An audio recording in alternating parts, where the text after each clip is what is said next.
few things Dramarama. kind of spell Dramarama, quite like politics, right? But you know what? We got a guest who, I feel is kind of the antidote to that.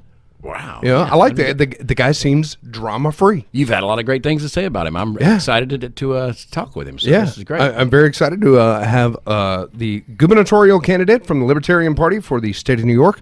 Welcome him to the show. The one, the only Larry Sharpe. How are you? Hey, all right. Welcome, Larry. Thank you. I am trying my best to be drama-free, but it doesn't always work. It's true. It's so true. Yes. I know the feeling. I try my best.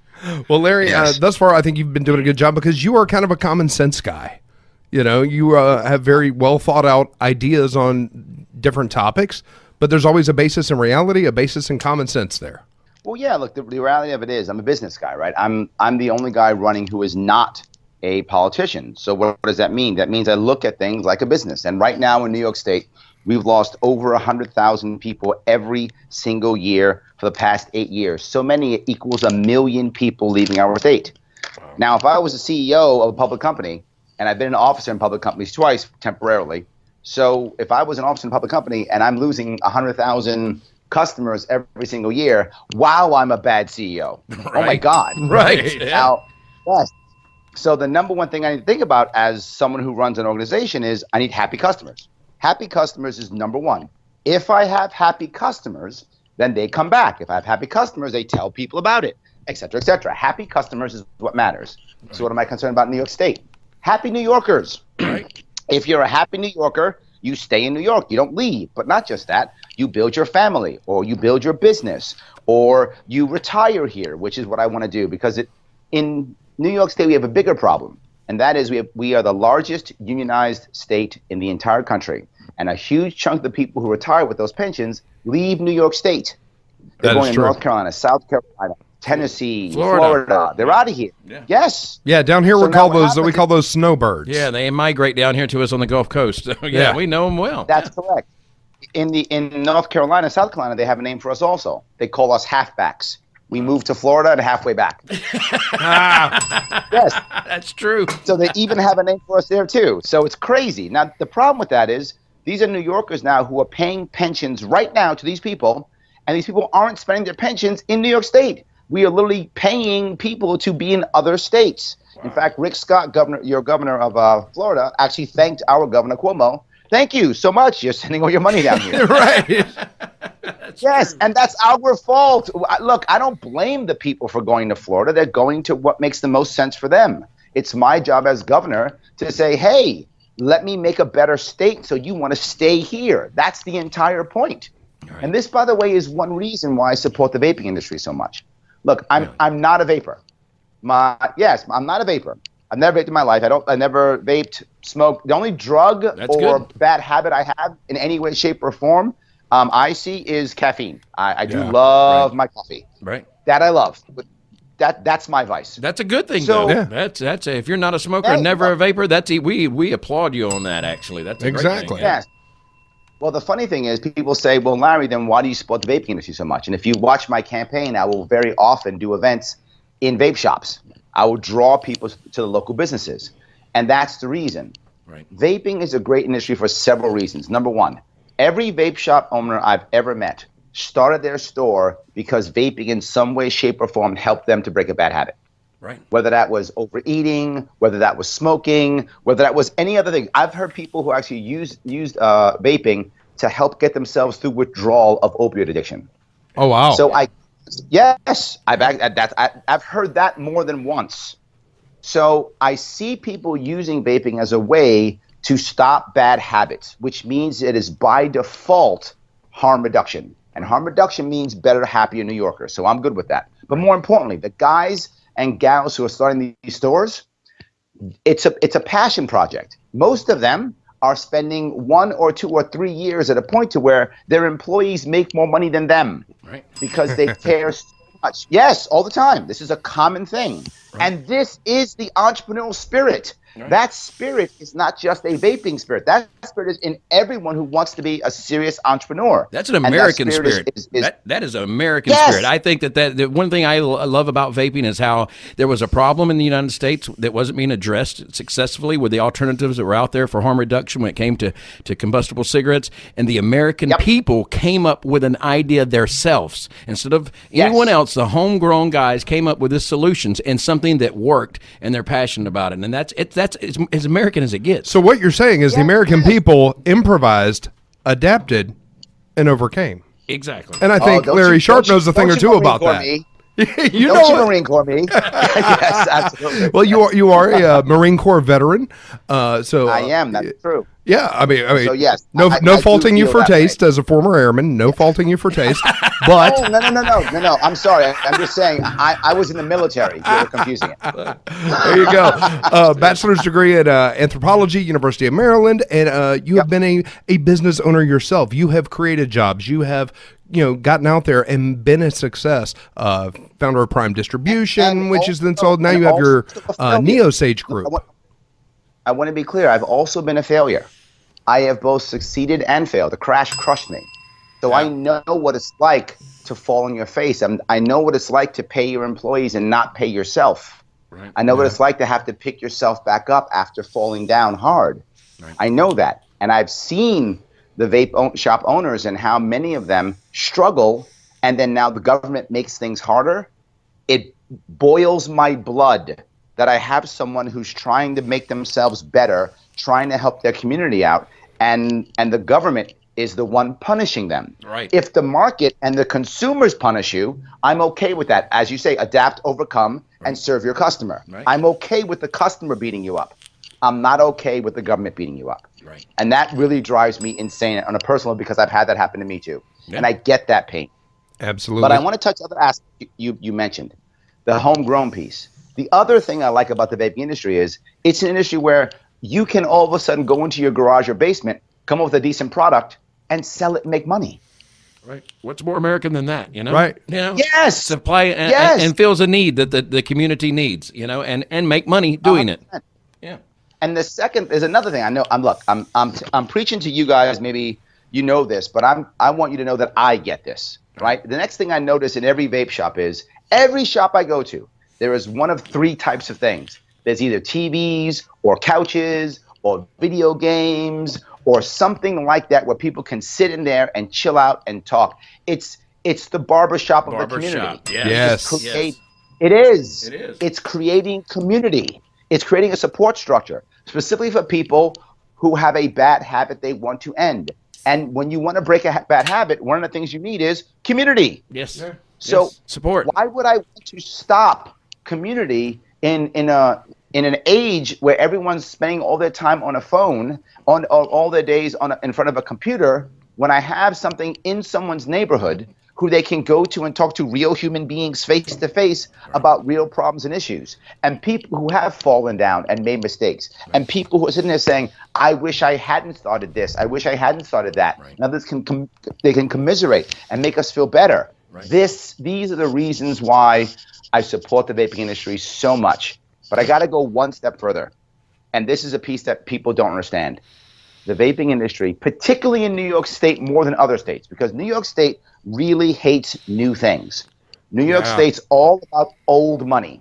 We punish cryptocurrency, we punish Airbnb and Uber, we punish Bitcoin, we punish hemp and cannabis, and we punish vape. We punish anything that is new. We only like old money. And my issue is the vaping industry, this is the poster child for the future industry. I don't know what that next industry is. I have no idea. But when it comes out, if we can save the vaping industry, we can use that as a template to save the next industry. Absolutely. But if we don't do that, it will fall behind everything else with massive regulation, massive taxation, which means always two things. One, big business wins, small business fails. Two, black market. I don't want either. I want small business to fail, to succeed, big business to have to fight like anybody else, and I want to make sure that we don't have a black market. Absolutely. And you mentioned cannabis, because there are a lot of parallels that we see in the vape industry to the long road that marijuana has had in the history of this country. Right. With Big Pharma and there's the fight to legitimize it, Yes. and to see it as an opportunity as opposed to a threat, and something needs to be squashed or overregulated or what have you, and we see a lot of parallels with it. Yes. This is one of the reasons why I'm actually more hardcore than most people in the vaping industry. Most people in the vaping industry are trying to negotiate with government right now to say, well, okay, we'll take 21 or we'll take this regulation or we'll accept this because they're afraid of getting hammered. And I get that. I understand that completely. And I am 100% against it. I say no, because if you give the government 21, then before you know it, it's, well, now you can't work if you're not 21. Well, now you have a license. Well, now you can't be within 500 feet of this or 1,000 feet of that. Right. Now there can be only one per 10,000 people or whatever thing they decide. Once you give the government that, we have a problem. Yep. I've said with cannabis, one thing only. I want to regulate cannabis like onions with one exception. You have to be 18 years or older to purchase. Otherwise, it's onions. It's onions. Onions. Yeah. I'm not joking. It's onions. You're right. Take the regulations on onions, scratch out the word onion, put cannabis, that's your new law. Right. That's it. No difference except you add 18 years or older. Right. Which is why I am not a fan of making vaping 21 years and 21 years and older. And in many states, they're doing that. Right. And many counties are doing that. It's a bad idea. Tell us You're why an you think. adult. Why do you think that is? Oh, because they want to make it. They want to make it like cigarettes. They want to make it to where, oh, it's evil, it's bad, it's smoking. The average person doesn't know that vaping isn't smoking. Right. They think it's just mechanical cigarettes. Right. It's just mechanical Same smoking. thing, but different. Right. Yes. Right. They don't get it. And I say it all the time. I say it's a fog machine. Yeah. Yeah. It's a fog machine. Right. So where are all the deaths from all the hairband concerts in the 80s? Right. I wouldn't be here today. Where are all those deaths? Exactly. Yes. I would not Dude, be here today. That's true. The Rodman was at every single one of them. Yeah, I would not be here. Yes. That's what I'm saying. Where are all those deaths? I don't remember them. No. I don't remember everybody dropping dead when they left I don't know, a Motorhead concert. I don't remember that. No. I've seen Hasn't Wasp happened. multiple times, never died. So how do we fix these problems, Larry? What do you see as the solution to getting to a common sense solution? There is no common sense solution, because common sense means how far can government push you. There is no common sense solution. It's very simple. Hands off my industry. Right. That's it.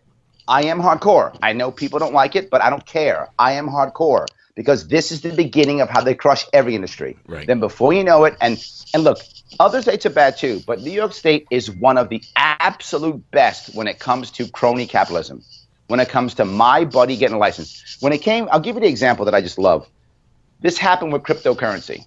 When cryptocurrency and Bitcoin and the blockchain world came to New York State, we had a guy, I think his name was Laurie. I'm not mistaken. I think that's what his name was. But he decided that he's going to create a bunch of rules to make everyone safer. I'm doing air quotes, by the way. Safer, right? So now he was safer. And he creates this massive bit license that you have to have. And it's massive, like only huge companies can do it. Then he quits.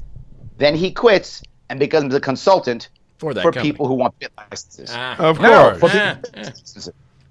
Brilliant. I mean, and it's totally legal and so unethical and corrupt, it's embarrassing. And it's totally legal. And all I say is, mwah, you created your own industry. Well done. Right. And he did it right in front of everybody, and no one cares. No one got That's the kind of corruption we have now. Yes, If we don't do that, same thing will happen with vaping and every other new industry that comes in New York State. No, hands off the vape, hands off my industry. Stop. Right. If a community, if someone decides to open up 2 or 3 vape shops in a certain community, and in New York City they're trying to make it to where they decide exactly where you can put your vape shop, and they're making it to where it's exactly the same as having a selling tobacco license, the same idea. So literally, if they have 3 licenses in this area, and you lose your rent, so your rent goes too high, and you leave, you now have to reapply for your license. Well, if there's someone in line, you lose that. So basically, if you can't pay your rent, your business is finished, which means you are now a hostage to your landlord. He says, I'm doubling your rent. What are you going to do? You're going to pay them on a shutdown. How is that okay? No.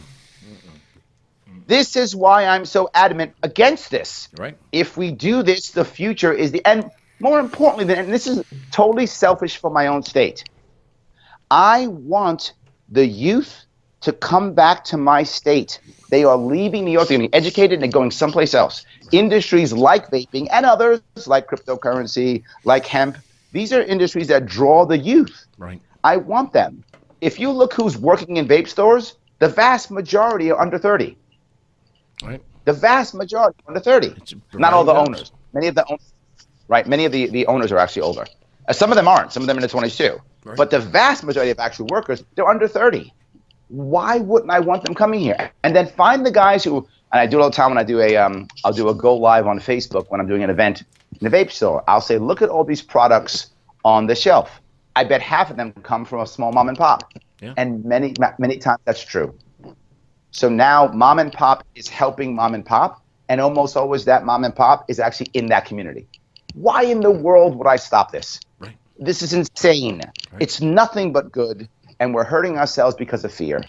And people who are afraid make bad decisions. And it's my job to stop making people afraid, to show them the value of this. And that's why I do shows like this. That's why I do events in vape shops. That's why I talk about the vaping industry, because it's important. And I don't have a horse in this race, right? I'm not vaping. Right. You just see it as it's common sense, as we said earlier. Why would we do this? Why would we not, allow this to continue to grow and to see the lives that are changed for the better because of it, regardless if it's health wise, if it's medical, if it's community wise, or if it's just business wise. Still, its lives are improved. 100%. And look, if you don't like vaping, don't vape. Right. It's that simple. Don't. Right. Yeah. Don't vape. Yeah. I'm not passing a law. Everyone must vape 4 times a day. Right. I'm not saying that. Right. Don't vape then. Right. Don't ever go to the vape store if you don't want to. No worries. No one's going to force you. Right. There's plenty of people who want it, and the people who want it should enjoy. And again, I'm very clear. I'm not trying to make the vape industry better, worse, or anything. I'm just trying to make sure the vape industry competes with consumers like everyone else. Yeah. And you should be the best vape store you can be, and the consumers should be happy. And if your consumers are happy, I'm happy. Period. Yeah. There you go. Yeah. Period. Now, Larry, let me ask you this: a related topic that I know is a big issue with you. Do you think the public's perception of vape and getting the message through, have we as Americans kind of lost our ability to think, to absorb the data and make decisions for ourselves? And that goes to the education system.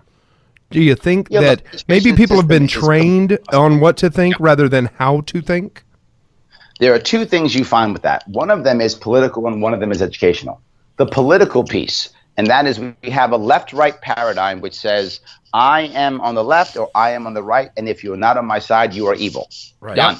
Right. That has been happening for at least 30 years, if not more, and it's entrenched more than ever. And you can see it where people, the first thing they ask is things like, well, what party are you? Right. And then they judge you in every way, shape, or form by party. Right. This is horrible in politics. It's one of the reasons why I'm a libertarian, which means I will always say you can be as liberal or as conservative as you want to be. Please just don't force your views on others. Right. That's it. I think there's a lot of us out there that feel that exact same way. I know that's how I'm always fiscally conservative, but socially liberal. And no one is exactly speaking to me, for the most part, when I see politicians talk. They're either so far to one side or so far to the other that there's something I'm missing as far as what my needs are, as a constituent, that they're not speaking directly to me. And I think it's become so polarized that, like you said, that if you don't agree with me, then you're the devil. Yes, it becomes that crazy. And then I can't even hear you. Right. I can't even hear what you're saying. Right. People say, well, the difference is ideology. It isn't. The actual difference in politics today is not ideology. Because if you look at, say, a Carter Democrat versus a Clinton Democrat versus an Obama Democrat, they're different Democrats. Yeah. You look at Republicans. You look at a Reagan Republican versus a Bush Republican versus a Trump Republican. They're different Republicans. Yeah. So it isn't ideology. It's only one word. Right. It's respect. Exactly. If you just respect the other person, then they can hear you. If you don't respect them, then they can't hear you. And what I'm saying is, I respect your right to do what you feel is right for your friends, your family, your civic associations. Just don't force it on others. That's it. Right. Do what you feel is appropriate for your life, being happy. What no one gets here is our country, our founding documents mention 3 things that you cannot find a politician talking about: life, liberty, and pursuit of happiness. That piece is a critical piece that no one talks about. Right. You should be able to pursue your happiness the way you want to pursue it. Just don't hurt others. And we're good. So that's the political aspect. Now when we go to education aspect, again, you are correct. And one of the things that's hurting us more than anything is standardized testing. Because standardized testing says there is one right answer and then judges you for that right answer. Right.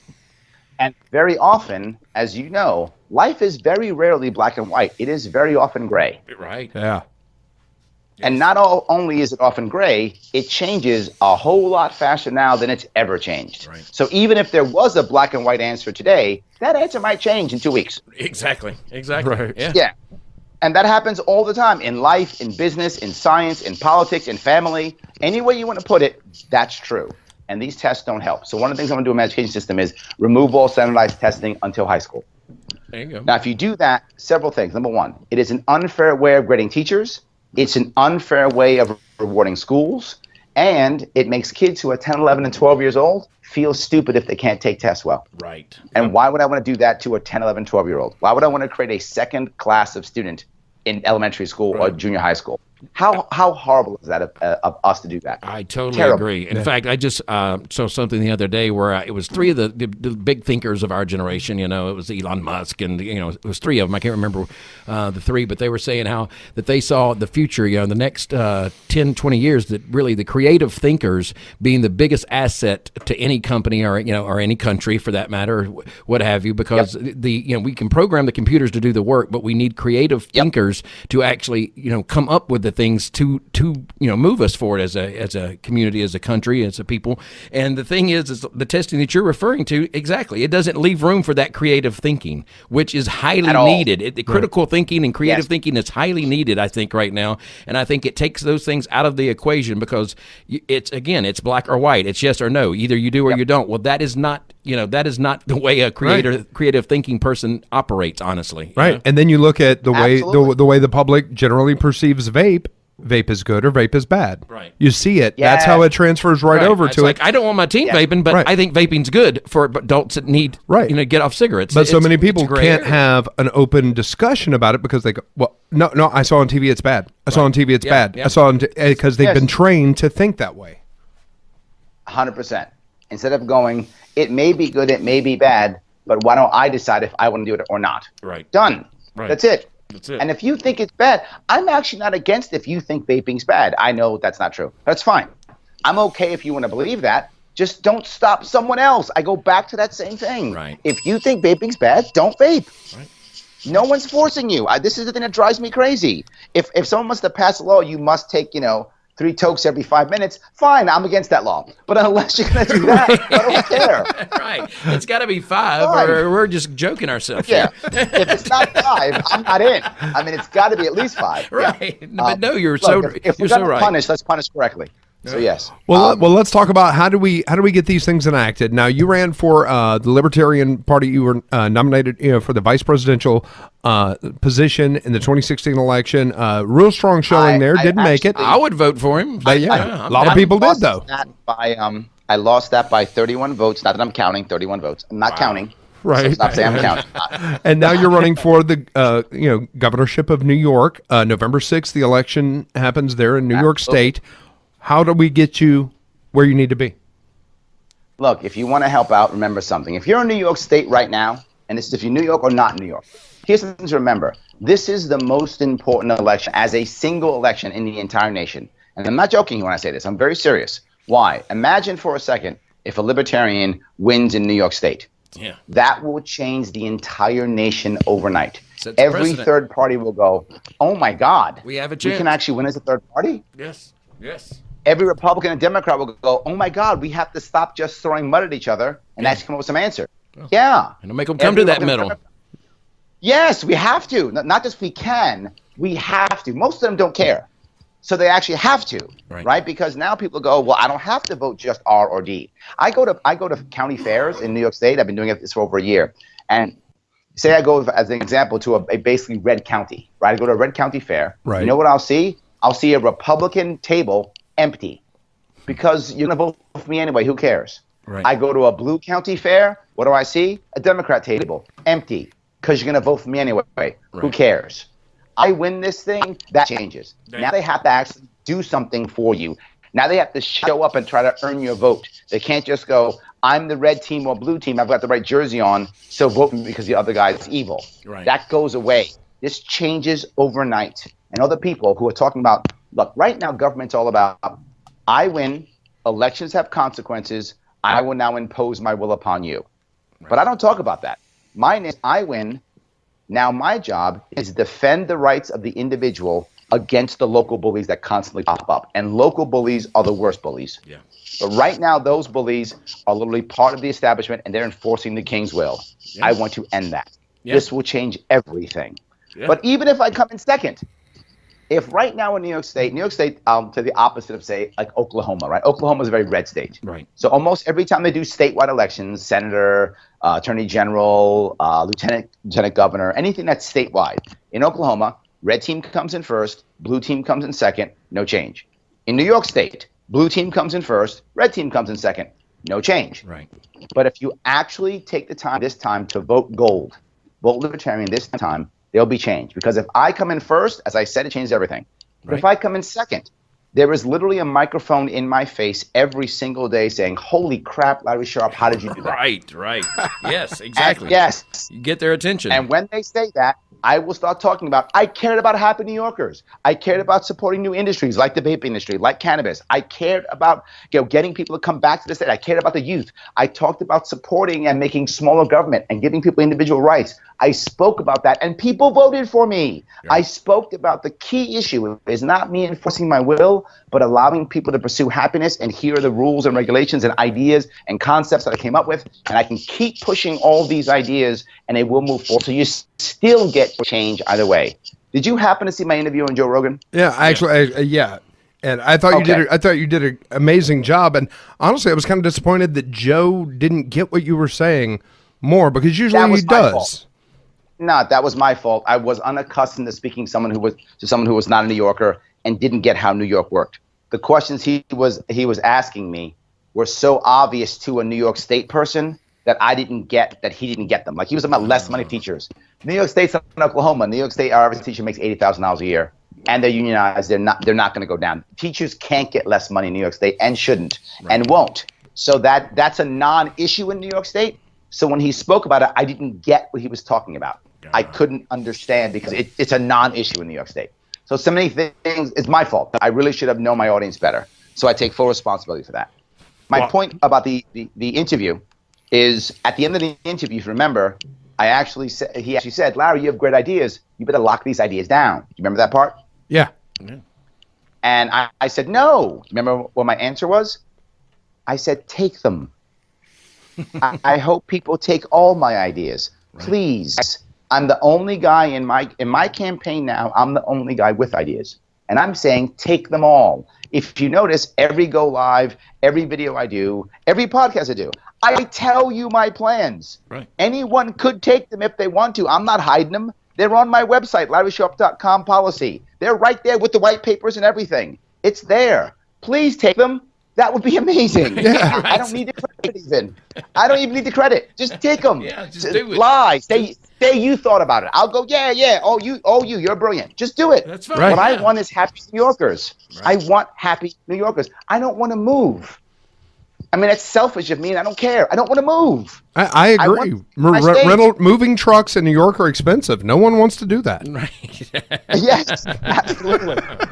But no, you bring up a good point. You know, that you don't get candidates who say, here, take the ideas. Because usually with most politicians, it's give me the credit. Give me the credit. See what I did for you. Right. Aren't I valuable to you? Look at me. That's why you need me. I don't have a career to protect. I'm not a career politician. If you were to come up here, run for office, take all my ideas, I'll go back home and run my business again. I don't want that. Thank you. A true statesman, then. Yes. That's you what it's about. You can have it. I'll go. That's awesome. 100%. I'm not concerned at all. Look, if you want to help out, there are several things you can do. Number one, you can go to LarrySharpe.com and read my stuff, share my stuff, let people know, talk about the campaign. My biggest issue is name recognition. When people hear me, they always want to vote for me. The issue is I need more people. My name recognition is probably about 1/3. That's not enough for victory. We're going to see if we can change that, man. We're going to see if we can't help change that here with Vape Radio. I know we have a lot of listeners up in New York. Shout out to our friends at Long Island and Strong Island Vapes and those guys. Joey Damaco, yeah, Alpha Good Vapes. There's a lot of listeners in that area in your state, so we're encouraging each and every one of them to go out and support you because you're speaking our language, man. We're feeling this. That's exactly what we need is more of this in politics and less of the fiascos that we've had, and just common sense thinking. And you can also go to the Facebook page, Larry Sharpe for New York, if you want to. If you see stuff online, I'm also on Instagram and Twitter. It's Larry Sharpe. If you see something that you find interesting, please share. Tell your friends about it. Whatever you can do, please share. Name recognition is critical. Something else, though, if you see an article that has anything to do with New York State, it's online, whatever, put my name in it. Hey, Larry Sharpe talked about this. Hey, what about Larry Sharpe? Put my name in it. Right. This is the way that we get the underground movement to people to see what's happening and get them out to vote. It's important. If you can donate, please donate. That's awesome. I want votes. Right. I want money, but only if money can get me votes. So if you can get me votes without money, I'll take it. The end game is votes. Money does help me to get votes. So if you can donate, that's awesome. Please do that. If you can't donate, share. We need votes. Remember, it's Larry Sharpe, and that's Sharpe with an E. Yep. And the E stands for electable. Electable. There you go. I would encourage every vape shop and owner or manufacturer, especially in New York, in that area, that state, of every vapor to go, whatever you can do, get behind it, because that way your voice will be heard at least. You know what I mean? You're going to have somebody up there that's going to actually speak the words that are truth as far as vaping in this industry and what we've been trying to get to the outside public for so long. This is a guy that's trying to do the same thing. I'm just saying, you have a shop window and a Larry Sharpe sign might be a good thing to have in that window. And you can explain to whoever asks about it why you have that Larry Sharpe sign. So I think that's a great idea. I love that. I think every vape shop should get on board. If you want to, you can go to LarrySharpe.com/swag store, and you can pick up bumper stickers. You can pick up, and I know a lot of people give them out for free, and I often do. But remember something: I don't have the millions of dollars the other guys have. Right. And that's because you're not beholden to those big companies who donated all that money. Exactly. That is exactly correct. That's why it's important. So if you want to help out, that'd be awesome. Very cool. Well, Larry, I would ask for one commitment from you, from the vape world, and that would be, unlike most of the things you get requested for, and, hey, look, we could give you our votes, but we need this in return. Here's the one thing we in the vape world need. There's a vape show called National Vape Expo that's coming to the Nassau Coliseum, right in your neighborhood, just down the road from you. Yep. Okay. Win or lose, whether you come as Larry Sharpe, candidate, or Larry Sharpe, governor of New York, will you come to National Vape Expo at the Nassau Coliseum next summer? Do you know what day it is? I believe it's June something. We'll get you the date. June. But, plenty of time. There you go. Boom. Excellent. Plenty of time. Okay, good. That's all I need to hear. There you go. Absolutely. Let's get behind this, guys. I've been trying to come to a couple of the events when I can. I actually was at one in Buffalo, New York. It was a local event. Yeah. So I was able to go to a local event in Buffalo once. I'm trying to get around the state. You may or may not know, New York is a massive state. You guys are in Florida, right? Right. Alabama and Florida line, yeah. Yes. So, Florida's a pretty big state, actually bigger than New York now. So these are big states, and it's hard to get around sometimes. Right. Yeah. So I go out of my way, but by June we'll be fine. Yes. There you go. Absolutely. We will hopefully look forward to announcing that the governor of New York will be there at the show. If all of us vapors get behind Larry and get him in office, and then the governor of New York shows up at the National Vape Expo, the largest vaping event there in New York, and shows up to speak to the people that helped put him into office because he represents us as vapors. I mean, that gives me goosebumps just saying it, dude, right there. I love it. We need to do it, guys. There you go.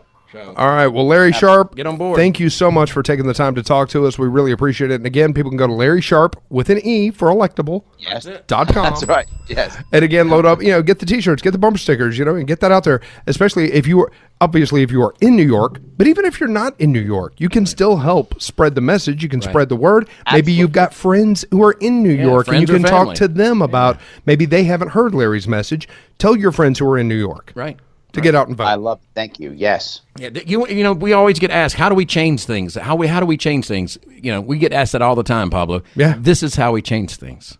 Yeah. Yes. This is how we change things. Absolutely. It's by letting that person that's not being represented and heard be heard and go, hey, whether it's small business, whether it's vape, whatever, it be heard because our votes count. And if you get out there and support the right people and don't just subscribe to the two-party policy and go, I have to always vote one way or the other. No. Listen to who's speaking to you and your needs and get out there and support those guys. So thank you again, Larry, very much. Thank you, guys. Have a great day. All right, Larry Sharpe. Yes, very good job. Candidate for the governorship of the state of New York, November 6th, the election. Big election. And again, get some info, Larry Sharpe with an E. That's Sharpe with an E.com. Get over there, get some info, and and we'll put links up on our social Smart media guy. as well. Yeah, absolutely. Yeah. It's very cool. I'm looking forward to seeing him win. Yeah. Fingers crossed. Get out there, vapors. We got to do do the it. thing. There you Stick go. around. We got more to come on a Manic Monday here on Vape Radio, vaperadio.com, and the free Android app. Warning, this product contains nicotine. Nicotine is an addictive chemical. You wanted the best, you got the best. National Vape Expo is coming to Denver, Colorado. October 27th and 28th, the Crown Plaza Convention Center in Denver, Colorado. National Vape Expo. The